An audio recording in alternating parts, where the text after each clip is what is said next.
Hello, members of my tribe. Oh, how are you doing? I am doing fantastic. And I decided today to do a 90-day review, keep it short, on what has changed since that day, my birthday in August. I decided to go to high-fat, low-carb, and what some of the differences are, pronounced and otherwise. So, where am I today? Okay, today, an average day, I have 3 tablespoons of coconut oil every day. 1 to 2 tablespoons of grass-fed unsalted butter every day. 2 tablespoons of EVU, extra virgin olive oil, every day. And those are my obvious fats. I have a tablespoon of crumbled blue cheese, even though it might have mold in it, of course, because it's blue cheese, every day. I have animal protein every day. And I have tons of veggies. I have a third or half a cup of high-fat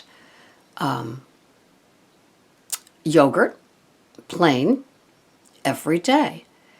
I have tons of veggies. I have 1 bowl of organic berries every day, afternoon, so there's no blood sugar spike throughout my morning, and I have that every day. And I used to have 5 to 7 fruits every day because on Weight Watchers they were free, and I'm a little Miss Piggy, so I would have them. And when I heard through various podcasts, different doctors, that the reason our body doesn't do well with fruits is because in the ancient times, we did not have blueberries imported from Brazil year-round, or raspberries, things like that. And so we only had berries seasonally, and the same with the rest of the fruits. So, our bodies don't handle that, and it spikes the blood sugar. So it's best to have many more veggies in our food plan. So anyway, on that fateful day in August, and it's funny because I just got my hair cut, and she looked up when I was there. It was on my birthday, and I'm like laughing. I said, maybe when you turn 65, that's what you do. You do things on your birthday.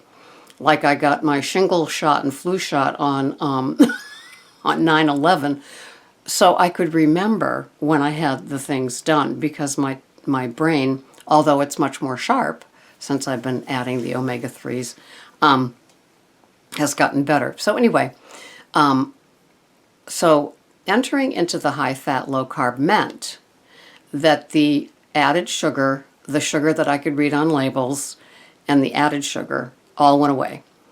I began to use Zyla in my coffee, and most recently I cut that amount in half, from 1 tablespoon down to half a tablespoon twice a day. Very happy with that result. Very, very happy. The other notable thing is no more wheat. No more wheat.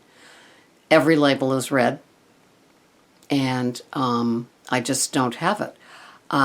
For a while in those 90 days, I was having other grains, like my gluten-free pizza that I got from the pizzeria, or Pizza Fit and Free online, but and some gluten-free granola on my yogurt, but those went by the wayside. The more I read Wheat Belly and Total Health by Dr. William Davis, the more those things were going, maybe you shouldn't.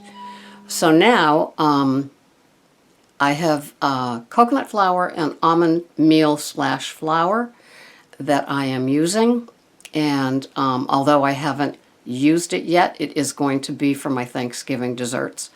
And so, and those almonds come from, almond meal comes from almonds, and coconut flour comes from coconut, and buckwheat, I had buckwheat pancakes the other day, and that comes from a rhubarb family, and so it's not wheat.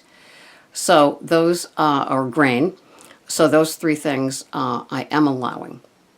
So what happened? Well, I feel much better. The energy at 90 days, though, is what's incredible. I didn't feel as much energy as I worked on becoming fat adapted. How long did it take to become fat adapted? To tell you the truth, it took a couple of months. There were a couple of days when I was following those things, no wheat, no sugar, and having the healthy oils and fats. And I kind of felt a little nauseous as my body adjusted. But soon it did, and so for the last month I have been feeling at the top of my game at 65. And, ironically, I thought I had reached my goal weight before, and I was on maintenance. And so there were about 9 to 10 months of maintenance at a certain weight from Weight Watchers. And I was happy being that, and I still had my naked weigh-in 2 times a week just to make sure I was still at that weight. I was. But since going high-fat, low-carb, giving up the wheat, giving up the sugar, 10 pounds of that went away. So I am now at the leanest that I've ever been. I weigh today what I weighed when I was a fat little girl in the 4th grade. How funny is that? So, and I'm 65, so 9 years old, 56 years later. Oh my God.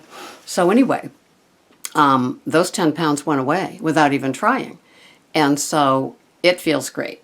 And so the evolving part of my little journey had different things happen. And some of you can say the same. And so that's where I'm at today. That sniggly 10 pounds that I didn't think was sniggly, but it was still kind of jelly belly-ish, that's gone. And it happened without even trying by having high fat, low carb. So if you begin the food plan and you find that, you know, you might feel nauseous, you're just not sure, you let some wheat slip in, be careful because that could be the standard American diet. Wheat and sugar make the high fat, low carb a standard American diet, and you might gain.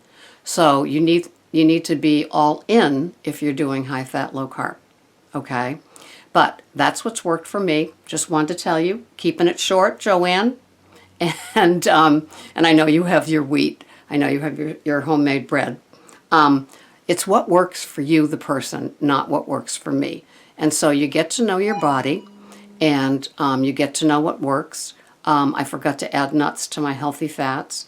Usually my body is craving either walnuts or cashews midday, and I have them, and I'm in heaven. We're talking a half an ounce here. So it's like 10 cashews and maybe 5 full walnuts, and it does the trick. So anyway, that's my journey. Share yours below. Thank you for watching. My name is Sarah, Weight Watcher, Cape Cod Woman, and Pearls of Wisdom and Food on Facebook. Have a grand day. Bye-bye for now.